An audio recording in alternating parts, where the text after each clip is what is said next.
IMF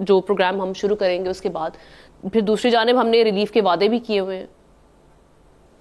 دیکھیے $8 billion کا آپ نے بیل آؤٹ پیکج لے کر چلے ہیں اور یہ کوئی معمولی نہیں ہے. $8 بلین ہے اور اس سلسلے میں آئی ایم ایف اور پاکستان کی جو معاشی ٹیم ہے ان کے درمیان کئی چیزوں پہ اختلافات آلریڈی موجود ہیں.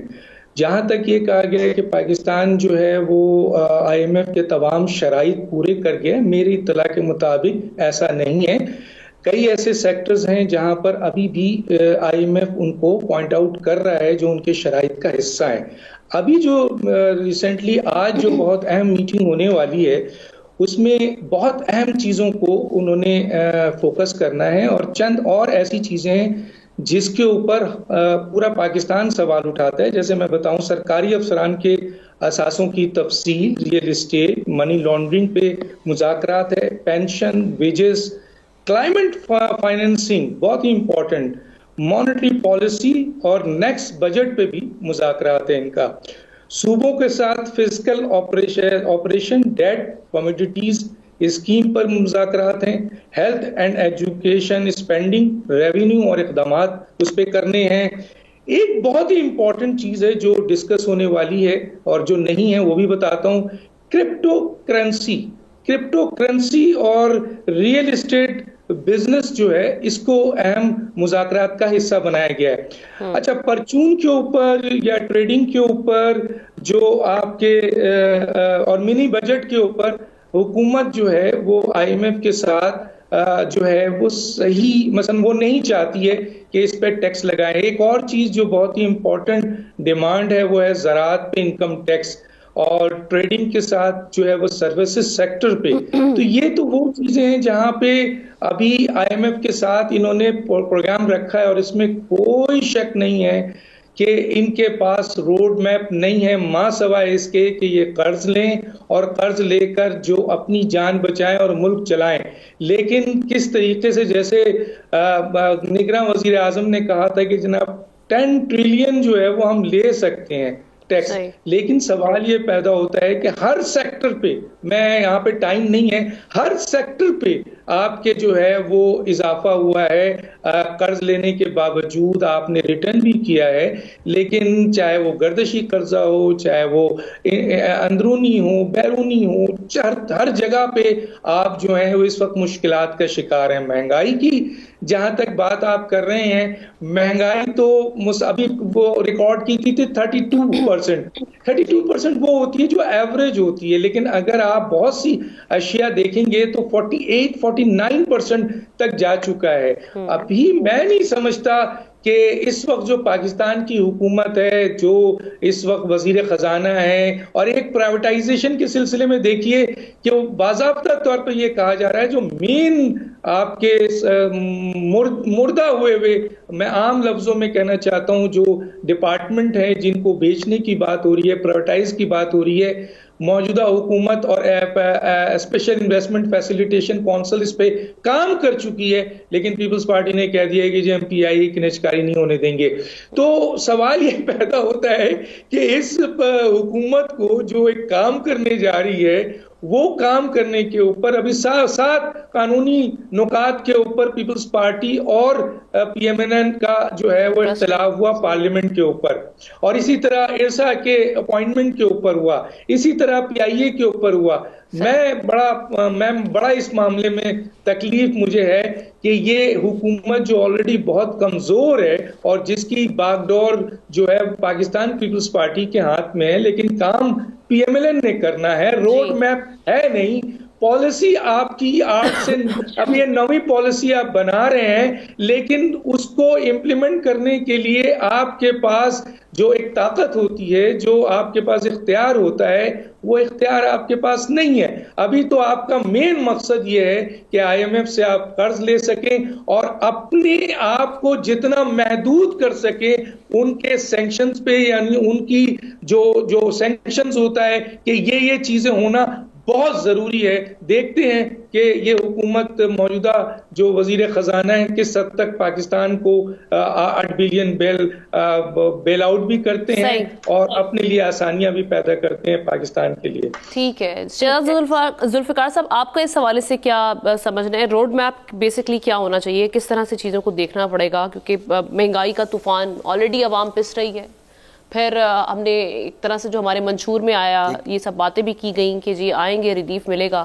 پھر IMF سے قرض بھی ہم نے لینا ہے. اس کے بعد جو جس طرح سے ڈاکٹر صاحب بھی بات کر رہے ہیں، احتشام صاحب بھی، کہ یہ بڑے مشکل صورتحال ہے آگے. دیکھیں ریلیف کی تو بات آپ اس لیے نہ کریں کہ اگلے چند سال میں لوگوں کو کوئی ریلیف نہیں ملے گا، اور ہم اپنے پروگرام میں ہمیں ڈسکس کرتے آئے ہیں، اور ابھی بھی جو ہمارے پینلسٹ ہیں وہ اس بات پر کوئی امید کی کوئی ایسی کرن نہیں ہے، صرف سوائے یہی ہے کہ امید کی جا سکتی ہے کہ جو سخت فیصلے کیے گئے ہیں، جو چیزیں کہ اس کی قیمتیں بڑھائی گئی ہیں، یوٹیلیٹی بلز جو ہیں گیس پہ، بجلی پہ، اور مزید جو بڑھیں گی اس پہ کیا ہوگا. مجھے تو یہ لگتا ہے کہ اس سے زیادہ گیس بجلی اور زیادہ چوری ہوگی. اگر ایک شخص اس کی تنخواہ جو ہے وہ 30,000 ہے، 35-40,000 اس کی تنخواہ ہے، اور ایون 50,000 بھی ہے، اگر وہ گیس کا بجلی کا بل ملا کے 30-35-40,000 وہ اس کے گیس کا اور بجلی کا بل ہی ہوگا، تو مجھے بتائیں وہ چوری نہیں کرے گا تو اور کیا کرے گا؟ وہ میٹر تو اپنی وہ نہیں، وہی ہوتا ہے کہ جو ڈسٹریبیوشن کمپنیز ہیں، گیس کی ہو، بجلی کی ہو، انہی کے ساتھ مل کر میٹر کو آگے پیچھے کرے گا، میٹر ویسے وہ کر دے گا، ڈائریکٹ لگا دے گا، کنڈا لگا دے گا، تو یہ تمام چیزیں ہوں گی. اب روڈ میپ کی جو آپ نے بات کی، 5 سال کا روڈ میپ، تو ایک پلان تو انہوں نے دیا ہے جس پہ وہ ایگریکلچر کو فوکس کر رہے ہیں، IT کو فوکس کر رہے ہیں، SIFC جو ہے اس پہ بھی اس فورم سے بھی چیزوں کو دیکھنے کی کوشش ہے کہ باہر سے انویسٹمنٹ آئے. اب ساری باتیں وہ ہیں کہ دعوے. اب 8 بلین کا کر لیں، آپ کو اس کو ایک امید لگا دیں کہ یہ تمام ٹھیک ہے، یہ ابھی $1.1 بلین یہ بھی ہو جائے گا، آگے جو ہے وہ $8 بلین کا بھی وہ ہو جائے گا. آگے کیا ہوگا؟ کیا ہم نے جب تک ہم ان ایریاز کو جہاں سے ہمیں آمدن ہونی ہے، جہاں سے ہم نے انڈسٹریل سیکٹر کو کچھ ایسا کرنا ہے کہ اس کی گروتھ ہو، وہ بڑھے، مضبوط ہو، ایکسپورٹ ہماری شروع ہو، ابھی بھی ایکسپورٹ ہے لیکن شروع سے مراد یہ ہے کہ بڑھے، اور تو پھر کدھر جا کر ہم یہ امید لگا سکتے ہیں کہ باہر سے انویسٹمنٹ آیا، یہاں سے اس کی جو ہے امپورٹ ہمارا کم ہوا، ایکسپورٹ ہماری زیادہ ہو گئی، اور ایگریکلچر سے چیزیں جو ہیں روزگار بھی، لائیو سٹاک، ایگریکلچر سے روزگار بھی وابستہ ہے. جو پڑھے لکھے نوجوان جو ہیں وہ کبھی گورنمنٹ کی طرف نہیں دیکھیں گے. ابھی تک تو لوگ باہر بھاگنے کی کوشش کر رہے ہیں کہ باہر دوڑو. جس سے آپ بات کریں نوجوان، وہ آپ کو بھی مشورہ دیتا ہے اور خود بھی کہتا ہے میں نے تو بچوں کا کام کروا رہا ہوں، اور آپ بھی اپنے بچوں کا کام کروائیں. یار آپ خود چلے جائیں. ایک جرنلسٹ، میں نام نہیں لینا چاہتا ہوں، بہت اچھے سینئر جرنلسٹ ہیں، ابھی کل مجھے بتایا کہ وہ کہیں امریکہ میں کہیں پر ہیں اور اپنے بچوں کے ساتھ وہاں پر جو ہے بہت چھوٹی جاب کر رہے ہیں، لیکن کہتے ہیں کہ ہمارے لیے کیا رکھا ہے یہاں پر. تو یہ صورتحال ہے. ان کے روڈ میپ جو ہے، ان کا جو کیا ہے نیکسٹ 5 ایئر کا وہ بنا رہے ہیں. جو کچھ بناتے رہیں، جو آتے رہیں، رزلٹ اس کا آنا چاہیے. جب تک اس کا رزلٹ نہیں آئے گا لوگ یقین کرنے کے لیے تیار نہیں ہیں. اللہ نہ کرے میں تو پھر یہ دیکھ رہا ہوں کہ افراتفری بھی ہوگی. افراتفری ہوگی تو اس سے پھر انسٹیٹیوشنز ہمارے تباہ ہوں گے، ہمارا ایک انارکی کی صورتحال ہوگی. اور پھر اس کے بعد کچھ لوگوں پھر بڑے بڑے میجرز یہ لیں گے، جو کچھ کریں گے وہ کریں گے.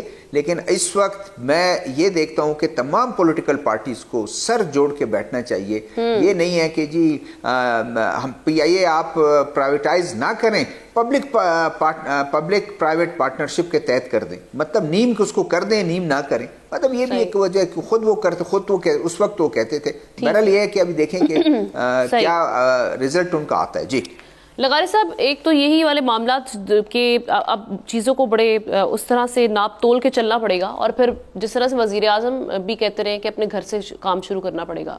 اب ہم دیکھ رہے ہیں کہ حکومتی سطح پر بھی جیسے ایاز صادق صاحب ہیں، اسپیکر نیشنل اسمبلی ہیں، انہوں نے بھی پروٹوکول لینے سے انکار کر دیا. کفایت شاری جو وزیر اعظم کی ایک پالیسی وہ لے کر آئے ہیں، اس پہ ہم نے دیکھا صدر پاکستان انہوں نے بھی تنخواہ لینے سے انکار کر دیا. محسن نقوی صاحب انہوں نے بھی کہا کہ جو معاملات ہیں، تو آپ سمجھ رہے ہیں کہ ان کی انٹینٹ ہے اور جو معاملات ہیں وہ اب درست سمت کی جانب ہے؟ پہلی بات یہ ہے کہ یہ پینٹس ہیں. آپ کیا کریں گے اگر وہ سیکورٹی ایک اسپیکر کی انہوں نے اپنا واپس کر دیا یا انہوں نے اپنا پروٹوکول واپس کر دیا تو اس سے کیا ہوگا؟ اور پریزیڈنٹ تنخواہ نہیں لیتے تو کیا آپ بڑے خزانے میں آپ کے بہت بڑی بچت ہو جائے گی. بات یہ ہے کہ جو بنیادی انحطاط ہے اس کو کیسے دور کیا جائے گا. قرض آپ کو مل جائے گا، چلیں بھی مل گیا، پھر کیا ہوگا؟ کہ آپ کے پاس انوائرمنٹ ہے کہ آپ انڈسٹریلائزیشن کی طرف جائیں؟ کہ آپ پاس ایسا انوائرمنٹ ہے کہ آپ فیوڈلزم کو ختم کریں، جاگیرداری کو ختم کریں؟ یہ آپ کر سکتے ہیں؟ نہیں کر سکتے، کبھی بھی نہیں کریں گے. اس لیے کہ پورے کے پورے حکمران ٹولہ ہی جاگیردار ہے. سارے کے سارے آپ کے پورے پارلیمنٹ کے اندر جو اکثریت بیٹھی ہے وہ جاگیرداروں کی اکثریت بیٹھی ہوئی ہے. ایبسلوٹ اکثریت انہی کی ہے اور کوئی بھی نہیں ہے وہاں پر. تو اور جو باقی بیٹھی ہے وہ کرپٹ مافیا ہے، وہ بیٹھے ہوئے ہیں، وہ عیش کریں گے. مسئلہ یہ ہے کہ آپ کے ادارے آپ پر بوجھ بن گئے. یہی ادارے جو دنیا بھر میں کماتے ہیں ہمارے یہاں بوجھ ہیں. دنیا میں ایوییشن کو سب سے زیادہ وہ بیٹھ کر کما رہے ہوتے ہیں، اتنا بڑی انکم ہوتی ہے کہ وہی ایک جو ایئر لائن ہے وہ پورے ملک کا بوجھ اٹھاتی ہے. ہمارے یہاں ایئر لائن جو اتنی دنیا کی بہترین ایئر لائن تھی وہ انحطاط کا شکار ہو گئی، وہ تباہی کا شکار ہو گئی. اسی طرح سے ریلوے کا ہے. ایسا ہے کہ آپ ریلوے کا وزیر اس کو بناتے ہیں جس کی 1000 بسیں چلتی ہیں، تو وہ بسیں چلائے گا یا آپ کی بوگیاں چلائے گا؟ ریلوے چلائے گا. صحیح. آپ کے ریلوے کو چلانے دیا ہی نہیں گیا ہے. پھر یہ کہ وہاں سے انہوں نے جو لاجسٹک کے لیے جو بندوبست ہوتا ہے، آپ کا سب سے بڑا وہ ہوتا ہے جو گاڑیاں لے کر چلتی ہیں، تو وہاں آپ کے اور ادارے آ جائیں گے جو سارے کا سارا اپنے ذمہ لے لیں گے. تو پھر آپ کیا کریں گے؟ آگے کہاں لے جائیں گے؟ مال برداری کا کام جو ہے جب ریلوے کے پاس نہیں ہوگا اور بڑا مہنگا اور طرح سے ہوگا تو پھر آپ کیا کریں گے؟ آپ تو کچھ بھی نہیں کر سکتے نا. کریں آپ.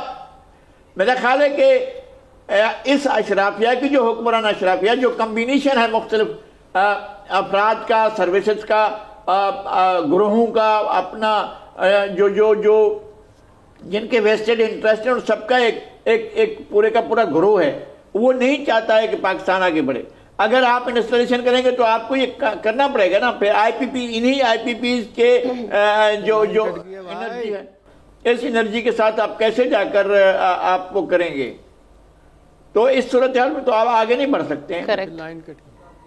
بالکل ٹھیک ہے. لغاری صاحب آپ کا بھی اس حوالے سے ٹیک آ چکا ہے. ایک بریک لیتے ہیں ناظرین. بریک کے بعد دیگر ہمیں معاملات موجود ہیں، اہم معاملات پر بات ہوگی. اسٹے ود اس.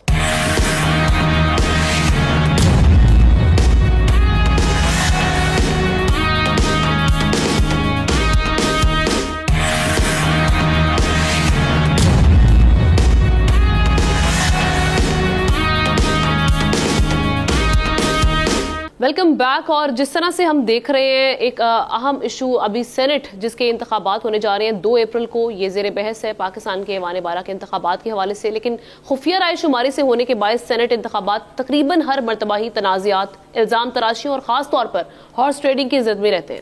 دوسری جانب پی ٹی آئی نے 2 اپریل کو ہونے والے سینٹ انتخابات میں نگران سیٹ اپ کا حصہ رہنے والے اراکین کی شمولیت پر اعتراضات اٹھایا ہے اور یہ کہا ہے کہ آئین کا آرٹیکل 224(1)(b) اس کی اجازت نہیں دیتا، جبکہ حکومت کا موقف ہے کہ زیر بحث آئینی شق کا اطلاق سینٹ انتخابات پر نہیں صرف عام انتخابات پر ہوتا ہے.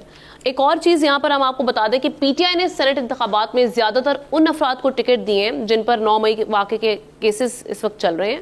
اس تمام صورتحال میں ہمارے سامنے سوال یہ کہ نمبر گیم میں کون سی جماعت آگے نظر آ رہی ہے سینٹ انتخابات کو لے کر، اور کیا اس مرتبہ بھی ہارس ٹریڈنگ کی صورت کچھ سرپرائزز دیکھنے کو ملیں گے، اور وفاداریاں تبدیل ہونے کے کتنے امکانات ہیں؟ ڈاکٹر صاحب آپ کی جانب سب سے پہلے آؤں گی، بتائیے گا اس حوالے سے. دیکھیے سینٹ کا الیکشن ہے 248 اراکین جو کہ اب 96 ہیں ٹوٹل، تو 48 اراکین ہیں. 11 مارچ 2027 کو سبکدوش ہوں گے. یہ آلریڈی ایگزسٹ کرتے ہیں، اور باقی 48 جو ہے وہ اب ہو رہا ہے آلریڈی 3 ہفتے کی اس میں جو آپ کا ڈسفنکشنل ہے. امپورٹنٹ چیز یہ ہے کہ ظاہر ہے سینٹ کا الیکشن خفیہ رائے شماری سے ہوتی ہے، اور ماضی میں بھی اور اس دفعہ بھی جو ہے اس میں اور اسپریڈنگ ہوگی اور خرید و فروخت ہوگا، بالکل ہوگا، یہ ہماری تاریخ کا حصہ ہے، ہم اس کو بدل نہیں سکتے۔ آپ جہاں تک آپ نے بات کی ہے کہ جی پی ٹی آئی نے اعتراض کیا ہے کہ جی آئین کا آرٹیکل 224 کا بھی جو ہے اس کے تحت وہ کہتے ہیں کہ جی کیئر ٹیکر نگراں نہیں لڑ سکتے، نہیں ایسا نہیں ہے۔ ان کی ایک حد تک بات بالکل صحیح ہے، اور وہ بات یہ ہے کہ آئین آرٹیکل 224 کا 1 بھی یہ کہتا ہے کہ آپ جو ہیں الیکشن جو ہے وہ نہیں لڑ سکتے، لیکن کون سا الیکشن؟ جو پہلا الیکشن ہوتا ہے، پہلا الیکشن آپ نہیں لڑ سکتے، جو 8 فروری کو جنرل الیکشن ہو گیا اس میں آپ نہیں لڑ سکتے ہیں۔ اس کے بعد، اور وہ اس وجہ سے کہ کانفلکٹ آف انٹرسٹ ہوتا ہے کہ آپ خود بھی نگراں ہوتے ہیں اور آپ جو ہیں وہ الیکشن لڑیں گے تو آپ اپنے لیے بہت اچھے حالات پیدا کر سکتے ہیں، اس لیے یہ کانفلکٹ آف انٹرسٹ پہ پہلا الیکشن پہ منع کیا گیا ہے۔ باقی الیکشن جو ہیں جو سینٹ کا ہے وہ آپ لڑ سکتے ہیں، جو قانون اور آئین اس پہ رکاوٹ نہیں ہے۔ اب آتا ہے، آپ نے دیکھا ہوگا کہ جناب وزیر داخلہ تھے جناب سرفراز بگٹی صاحب، انہوں نے تو ریزائن دے کے بھی الیکشن لڑ لیا تھا۔ دیکھیں یہ جو آپ کی سینٹ کی ایگزسٹنگ سیٹ ہے 48، اس میں 7 جنرل سیٹ ہوتی ہے ویسے، اور 2 ٹیکنوکریٹ اور 2 خواتین اور 2 اقلیت کے لحاظ سے ڈسٹریبیوٹ کر دی گئی ہے، اور اس کا ایک کرائٹیریا ہوتا ہے کہ 7 جنرل سے ڈیوائڈ کیا جاتا ہے۔ تو اس وقت سندھ کو 12 سیٹیں ملی ہیں، پنجاب کو 12 ہے، کے پی کو کوئی 11 ہے، بلوچستان 11 ہے، اور اسلام آباد 2 ہے۔ اب سوال یہ کہتا ہے کہ کے پی کے میں 115 جو 7 سے ڈیوائڈ کرتے ہیں تو 16 آدمی ایک سینیٹر منتخب کریں گے، تو ایک سینیٹر کے لحاظ سے میں آگے بتاؤں گا، جیسے پنجاب میں 366 ہے، 52 ایک سینیٹر کریں گے، بلوچستان میں 51 ہے، 7 کریں گے، اسی طرح سندھ میں ہے۔ اب سوال یہ پیدا ہوتا ہے کہ پنجاب کے اندر جو ہے وہ پی ایم ایل این کی تعداد ہے 224، وہ 224 میں ان کو جو سینٹ کی سیٹ مل رہی ہے وہ 5 سیٹ مل رہی ہے۔ سنی اتحاد کی 106 ہے، جس میں ان کو 3 سے 4 سیٹ مل جائے گی۔ پاکستان پیپلز پارٹی کی 16 ہے، وہ ایک حاصل ہو سکتی ہے، تو وہ بھی اتحادیوں کے ساتھ۔ پی ایم ایل کی کیونکہ 11 ہے تو وہ شاید ان کو نہ مل سکے۔ سندھ میں 12 سیٹیں ہیں، جن میں سے 7 سے 8 سیٹ پاکستان پیپلز پارٹی یہاں لے جائے گی، 4 ایم کیو ایم کو اور ایک اتحادی کو ڈسٹریبیوٹ ہوگی۔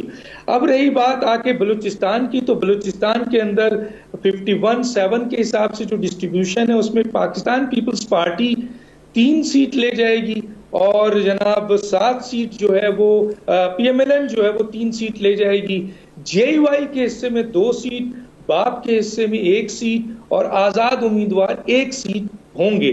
اس پروگرام کے تھرو میں ایک بڑی اہم بات کرنا چاہتا ہوں، یہ تو میں نے آپ کے سوال کا جواب دے دیا سارا، لیکن مجھے آج بڑے افسوس سے کہنا پڑتا ہے کہ جس جماعت کو میں سب سے زیادہ نظریاتی جماعت سمجھتا تھا، اور اس کا تعلق اے این پی سے ہے، تو اے این پی میں جہاں غفار خان جیسے بہت بڑا نام، جناب ولی خان جیسا بہت بڑا نظریاتی نام، اسفندیار ولی جیسا نام، ان کے جو پوتے اور جو بیٹے ہیں ایمل ولی، انہوں نے ابھی حالیہ الیکشن لڑا تھا آپ کے پی کے سے، اور ان کا الیکٹرل رول جو وہاں پہ تھا وہ کے پی کے میں تھا، لیکن ابھی آپ نے سننے میں آیا ہوگا کہ وہ بلوچستان سے جو ہے وہ لڑ رہے ہیں، اور وہ بھی پیپلز پارٹی کے ٹکٹ پر۔ اب مجھے یہ بتائیے کہ کیسے یہ ممکن ہے کہ ایک شخص جو ہے جو کہ آلریڈی ایک الیکشن لڑ چکا ہے اور وہ کے پی کے میں انرول ہے، وہ بلوچستان کی وہ سیٹ لے رہا ہے، اور اس میں بلوچستان کے لوگوں کا حق ہے، جبکہ یہ سیاسی جماعت جو ہے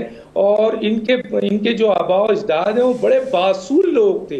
مثلا ولی خان کے بہت سے قصے، اسفندیار ولی کے بھی اور جناب غفار خان کے ہیں۔ تو مجھے آج یقین ہو چلا ہے کہ پاکستان کی جو سیاست ہے وہ اب جو ہے وہ آلریڈی کئی جماعتوں میں تو تباہی ہے، لین دین ہے، آپ کے خرید و فروخت ہے، لیکن اس قسم کی نظریاتی جماعت بھی اب یہ کرے گی تو کیا رزلٹ آئے گا؟ اللہ ہی حافظ ہوگا نا سیاستدانوں کا اور سیاست کا۔ احتشام صاحب، آپ یہ جو سینٹ کے الیکشنز ہیں اس میں کیا سچویشن دیکھ رہے ہیں، کیا ہوگا؟ دیکھیں بڑی نئی کمپوزیشن جو بنے گی، 48 لوگ جو نئے آئیں گے نا، تو بڑی انٹرسٹنگ سچویشن پیدا ہوگی سینٹ میں۔ ابھی جس طریقے سے پی ٹی آئی کے ساتھ جو کچھ کہیں ہاتھ ہوا، اور مخصوص نشستیں نہیں ملی. ایک تو سیٹ بیک انہیں ہوا, وہ تو کم سیٹیں ملیں گی. لیکن میرا خیال ہے جس انداز سے پچھلی دفعہ ہوا تھا نا آمنہ, صادق سنجرانی صاحب کو بنایا گیا تھا, اور یاد ہے آپ کو کہ یوسف رضا گیلانی کو زرداری صاحب بنانا چاہتے تھے, لیکن عین وقت پہ کہا گیا کہ نہیں صادق سنجرانی کو بنانا ہے, تو وہ مان گئے تھے. اب کہا جا رہا ہے کہ جی بڑا ان کو یوسف رضا گیلانی جو ہے نا, ان کے چانسز زیادہ ہیں, ان کو سینٹ کا چیئرمین بنایا جائے گا. باقی ابھی اس میں دیکھیں جو کچھ ہوا ہے, حیرت والی بات یہ ہے کہ 3 نام جو ہے نا جو آزاد لوگ آئے ہیں جن کو پنڈی کی سپورٹ حاصل ہے, وہ کس پارٹی کی حمایت سے آئیں گے. ان میں دیکھ کے محسن نقوی ہیں, آج چیمہ ہیں, اور فیصل واڈا صاحب. فیصل واڈا صاحب تو کہہ رہے ہیں جی میں ایک طرف سے تو خبر آ رہی ہے کہ جی شاید باقاعدہ انہیں نامینیٹ کر دیا, انہوں نے MQM نے کبھی کہا جا رہا ہے کہ جی وہ سپورٹ ملے گی پیپلز پارٹی سے. ابھی باقی دیکھیں کہ ہاں جی پیپلز پارٹی سے ابھی دیکھیں پیپلز پارٹی نے جو جس طرح توقع کی جا رہی تھی کہ ان کے بڑے اہم لوگ ہیں وہ ان کو ٹکٹ دوبارہ دیا جائے گا, نہیں دیا گیا. انہیں رضا ربانی کو نہیں دیا گیا, مولا بخش ٹانڈیو کو نہیں دیا گیا, رخسانہ زبیری ہیں. اسی طرح سے پھر دیکھ لیں کہ PMLN نے جو ان کے اچھے بندے تھے, سمجھے جاتے تھے کہ ٹاپ لیڈرشپ میں آتے ہیں, مشاہد حسین سید ان کو نہیں ملا, آصف کرمانی کو نہیں ملا, کاظم شاہ ہیں, اور دوسری طرف ان کو ناصر بٹ کو اور طلال چودھری کو ٹکٹ دیا گیا. اسی طرح سے PTI نے وسیم شہزاد وسیم جو لیڈر آف دی ہاؤس ہوتے تھے, وہ پھر لیڈر آف دی اپوزیشن, ان کو نہیں ٹکٹ دیا گیا. ولید اقبال صاحب علامہ اقبال کے نواسے پوتے, ان کو نہیں دیا گیا. اب اس سرفراز چیمہ کو دیا گیا, زلفی بخاری کو دیا گیا, یاسمین راشد کو دیا گیا, اور جاوید کچھ اور لوگ ہیں ان کو دیا گیا. دیکھیں یہ PTI کا ٹرینڈ تو بڑا واضح طور پہ بتا رہا ہے کہ جو مذاہبت کرنے والے ہیں ان کو آگے لے جانے کی بات ہو رہی ہے. ٹھیک ہے, فیصل جاوید کو ابھی دیکھیں جو اس وقت ہو رہا ہے, نیشنل اسمبلی جو ہو رہی ہے, آپ دیکھ لیں کتنے سیشن ہوئے ہیں, یعنی اتنا شور, اتنی آوازیں آئیں کہ اسپیکر صاحب کو بھی غصہ آ گیا, اور انہوں نے بھی کہا کہ میں ایکشن لوں گا. مجھے لگتا ہے اب سینٹ میں بھی ایسے ہی ہوگا, تھوڑے لوگ ہوں گے لیکن سینٹ پہ بھی مشکلات پیدا ہوں گی. ٹھیک ہے, بل آیا کرے گا, وہاں پہ منظور تو ہو جایا کریں گے, لیکن یہ کہتے ہیں نا نیو سینس ویلیو, سیاسی طور پہ ایک بڑا شدید دباؤ آئے گا. ہاں ذمہ داری جو ہے سب سے زیادہ اس وقت آ جائے گی جنہوں نے بظاہر جو ہے نا وہ کیبنٹ کے سلاٹس نہیں لیے, وہ پیپلز پارٹی کی. ابھی دیکھیں دہشت گردی کے واقعے میں کل جس طرح خود گئے ہیں, جا کے کندھا دیے زرداری صاحب نے, بالکل ان ہر چیز میں, اور ان کو ہر جگہ کنسلٹ کیا جا رہا ہے. اب دیکھنا ہے کہ سینٹ کی نئی کمپوزیشن میں پیپلز پارٹی کا کیا رول ہوگا. یہ ساری چیزیں آپ کو آہستہ آہستہ سمجھ آئیں گی. جی صحیح ہے. ذوالفقار صاحب, آپ سینٹ میں اس بار جو الیکشن سے پہلے جو تیاری کی جاتی ہے, ایک ہارس ٹریڈنگ کا بڑا چرچا ہوتا ہے, یہ کچھ مختلف ہونے جا رہا ہے یا معاملات ویسے چلیں گے جیسے پہلے ماضی بھی دیکھتے آئے ہیں ہم؟ میرے خیال میں اس سے زیادہ بدتر ہوگا. یہ چیزیں بلوچستان میں تو خیر میں اکثر کہتا ہوں اس لیے کہ ہارس ٹریڈنگ زیادہ جو ہے بھونڈے طریقے سے ہوگا. کبھی ہم سنتے تھے بلوچستان میں اور دوسرے ایریاز میں کوئی تھوڑے بہت پیسے کسی کو دے دیے اور کہا کہ یہ اس کی جو ہے یہ آپ کی مٹھائی ہے, یہ بھی اس کو رکھ لیجئے گا, میں اپنی خوشی سے دے رہا ہوں. اب تو باقاعدہ ڈیمانڈ کرتے ہیں, وہ کہتے ہیں کہ ہم نے الیکشن میں کروڑوں روپے خرچ کیا ہے, یہی تو موقع ہے. پارٹیاں خود چھوڑ دیتی ہیں کہ نہیں چھوڑ دیں. ہمارے ہاں تو پارٹیوں کے علاوہ بھی ایک دوسرے لوگ ہوتے ہیں جو ان کو کنٹرول کرتے ہیں, وہ خود کہہ دیتے ہیں, ان کے پاس ہی جا کے روتے ہیں کہ ہم نے جی 20 کروڑ خرچ کر دیے, 25-30 کروڑ خرچ کیے, ابھی ہم کیا کریں. اور یہ کوئی ڈھکی چھپی بات نہیں ہے. پچھلے الیکشنز میں 70 کروڑ سے الیکٹ ہونے والا بندہ عبد القادر, جس کو عمران خان صاحب نے خود ٹکٹ دلوایا تھا, خود ٹکٹ دیا تھا, اس کے بعد جب ریئیکشن آیا پارٹی کے لوگوں کی طرف سے, انہوں نے واپس لے لیا, اور انہوں نے اس کی کوئی پرواہ نہیں کی, اور وہ آزاد طور پر جو ہے باپ بھی ان کو ووٹ کر رہی تھی, باپ کے جو لوگ تھے, اور ان کے PTI کے لوگ بھی کر رہے تھے. ایک آدھ ووٹ انہوں نے خرید لیا تھا BNP مینگل صاحب کے خاتون, جن پہ الزام ہے اور جس کو پارٹی نے نکالا بھی, اور وہ 9 ووٹوں کی ضرورت 11 ووٹ انہوں نے حاصل کیے, اور اس کے بعد پھر بانی PTI کے پاس چلے گئے ایز اے پرائم منسٹر. انہوں نے پھر وہ گلوبند ان کو پہنا دیا کیا کہ ٹھیک ہے. تو اس طرح سے یہ چیزیں بہت ٹھیکیدار آ رہے ہیں, تمام چیزیں آ رہے ہیں. اب بھی JUI میں وہی لوگ شامل تھے جو باپ میں تھے اور انہوں نے خریدا. تو زیادہ یہ ہو رہا ہے, چیزیں بالکل یہ ہوں گی جب تک آپ اپنے سیاست میں یہ اتنا پیسہ, جب سب کو پتہ ہے کہ میں نے پیسے خرچ کرنے ہیں اور اس کے بعد انہوں نے لینے بھی ہیں, حاصل بھی کرنے ہیں, جب تک وہ راستہ بند نہیں ہوگا, یہ ہارس ٹریڈنگ اور اس طرح سے چیزیں نہیں ہوں گی. لوگ چھوٹی چھوٹی چیزوں کے لیے پارٹیوں کو چھوڑ کے دوسری طرف چلے جاتے ہیں, یا ان کو کہا جاتا ہے یہاں سے وہاں, وہاں سے وہاں. بڑی پارٹیاں جو ہیں PMLN, پیپلز پارٹی, باپ اور JUI یہ سب مل کے کنٹیسٹ کر رہے ہیں الیکشن تاکہ چھوٹی پارٹیوں کو ہم وہ نہ کر سکیں ان کو. اس کے انڈیپینڈنٹ کا یہاں کوئی نہیں آ رہا, نہ PTI کا کوئی آ رہا ہے. البتہ یہ پارٹیاں مل کے الیکشن لڑ رہی ہیں اور انڈیپینڈنٹ سارے شامل ہو گئے ہیں. کوئی پیپلز پارٹی میں چلے گئے ہیں, کچھ PMLN میں چلے گئے ہیں. اب ایک دیکھیں کابینہ ابھی تک بنی نہیں. پہلے یہ کہہ رہے تھے کہ یہ 3 نشستوں کی جو الیکشن ہوں گے اس سے کابینہ اس کے بعد فوراً اناؤنس کر دیا جائے گا. اب ان کو کہا گیا ہے کہ نہیں, یہ شاید دھوکہ کر جائیں تو آپ کابینہ اب جو ہیں جو سینٹ کے الیکشن ہوں گے اپریل کے فرسٹ ویک میں پھر آپ اناؤنس کریں گے. اب سب اسی تک دور میں ہیں کہ ٹھیک ہے وہ اپنی وفاداریاں کو زبردستی ان کی وفاداریوں کو ان سے لینے کی کوشش کی جا رہی ہے کہ وہ اس کے بعد پھر ان کو وہ کریں. ابھی اگر وہ اناؤنس کرتے ہیں کابینہ تو کسی کو جو ناراض ہو جائیں گے جن کو کابینہ میں شامل نہیں کریں گے پھر ان کے لیے بڑی مشکلات ہوں گی. All right. لغارے صاحب, ایک تو نمبر گیم آپ کیا دیکھ رہے ہیں, دوسرا یہ جو ابھی ہم بات کر رہے ہیں جس طرح تمام پینلسٹ نے اس جانب بات کی کہ یہ وہی معاملات بلکہ شہزادہ ذوالفقار صاحب کریں, اس پر تو ہارس ٹریڈنگ اور بھی عروج پر ہوگی, اس سے بھی زیادہ بہتر طریقے سے کی جائے گی. اس کا راستہ بند کس نے کرنا ہے؟ سینٹ میں تو ایسا ہی ہوتا رہا ہے, پہلے بھی ہوتا رہا ہے اور اب بھی شاید ایسا ہی ہو رہا ہے. مجھے باچا خان کے خاندان کے ساتھ جو بات کی ہے میں ان کا بہت احترام کرتا ہوں, ڈاکٹر دانش صاحب کا, لیکن میرے خیال ہے احمد ولی خان کا بلوچستان سے آنا کوئی ایسی قیامت خیز بات نہیں ہے. آپ کو پتہ ہے کہ پرواز شیخ خان جو ہیں وہ سندھ سے ہیں اور رحمان ملک سندھ سے تھے, مصطفیٰ نواز کھوکھر سندھ سے تھے. ایک بہت بڑی تعداد پنجاب کے سینیٹروں کی یہاں سے منتخب ہوتی تھی اور یہاں ہمارے لوگ یہاں پر جو سندھ میں لوگ تھے وہ لوگ لائن میں رہتے تھے کہ شاید انہیں ٹکٹ ملے گا. اب بھی بہت سے ٹکٹ اسی طرح سے گئے ہیں. اگر احمد ولی خان آ جاتے ہیں بلوچستان سے ہی صحیح تو میرا خیال ہے کہ اس سے کم از کم یہ بات تو ہوگی کہ کوئی آواز تو ہو, کوئی بات کرنے والا تو ہو, کہیں نہ کہیں تو کوئی بات سننے والا, اگر سننے والے نہ ہوں تو کم از کم کرنے والا تو ہو کوئی بات.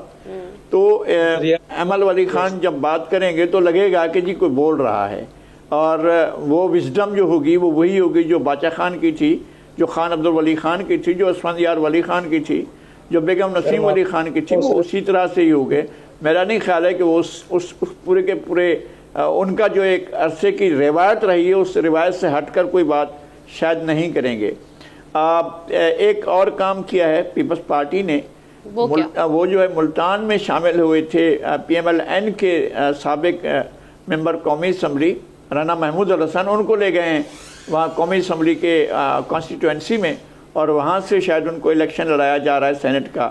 یہ مسلم لیگ کے لیے بہت کڑوا گھونٹ ہوگا کہ انہیں ووٹ دینا پڑے گا اپنے ہی ایک ایسے امیدوار کو جو ان کی پارٹی کو چھوڑ کر پیپلز پارٹی میں آیا ہے. میرے خیال میں پھر بھی اگر دیکھا جائے تو ٹکٹوں کی تقسیم جو ہے کسی حد تک ایسے بغیر, یعنی یہ نہیں ہوتا ہے کہ کاروبار نہ ہوتا ہو, لیکن کاروبار تو ہوتا ہے, لیکن پھر بھی جو لوگ منتخب ہو کر آئیں گے ان میں سے اچھے جو سینیٹر ہوں گے جو نظریاتی بات کریں گے وہ بہرحال انہی پارٹیوں میں ہوں گے جو پہلے بھی نظریاتی بات کرتی رہی. چلیں جی تمام پینلسٹ کا جی ڈاکٹر آمنہ ایک بات میں ایڈ کر دوں. آمنہ سے میں صرف ایک بات ایڈ کر دوں. آمنہ مجھے اگر اجازت دیں میں ایک بات ایڈ کر دوں. جی کر لیں. اس میں رسپونڈ کرنے دیں, میرا نام لیا گیا ہے تو مجھے رسپونڈ کرنے دیں. دیکھیے آمنہ مجھے اجازت ہے 1 منٹ بولنے کی. جی سر آپ بولیں, پھر ذوالفقار صاحب آپ بھی اپنا ٹھیک رکھ لیجیے. آپ سے ایک بات کروں کیونکہ میرا نام لیا گیا ہے. بات دراصل یہ ہے کہ پیپلز پارٹی جعلی طریقے سے سینٹ کا الیکشنز جو ہے وہ کراچی اور لاہور کر دے, مسلم لیگ نون کرے, یہ کرتے رہے ہیں. یہ قوم پرست جماعتیں نہیں ہیں. قوم پرست جماعت ANP ہے اور غفار خان کی نظریات, ولی خان کا نظریات اور اسفندیار ولی کے نظریات میں یہ چیز شامل ہی نہیں ہے کہ وہ ایک دوسرے صوبے کے حق کو غصب کریں. پیپلز پارٹی ایسے کام کرتی رہی ہے, PMLN کرتی رہی ہے اور دوسری جماعتیں کرتی رہی ہیں. تو کم از کم میں صرف ایک چھوٹا سا واقعہ بتا دیتا ہوں. 1990 میں جناب ولی خان ہار گئے ایک سیٹ سے اور وہ کوئی مولانا اجمل تھے, تو بہت سارے لوگوں نے ان سے کہا سینٹرل ایگزیکٹو کمیٹی کے میٹنگ میں کہ ولی خان صاحب ہم اپنی سیٹ خالی کرتے ہیں, آپ جیت جائیں. تو ان کا 2 تھا. ایک تو یہ تھا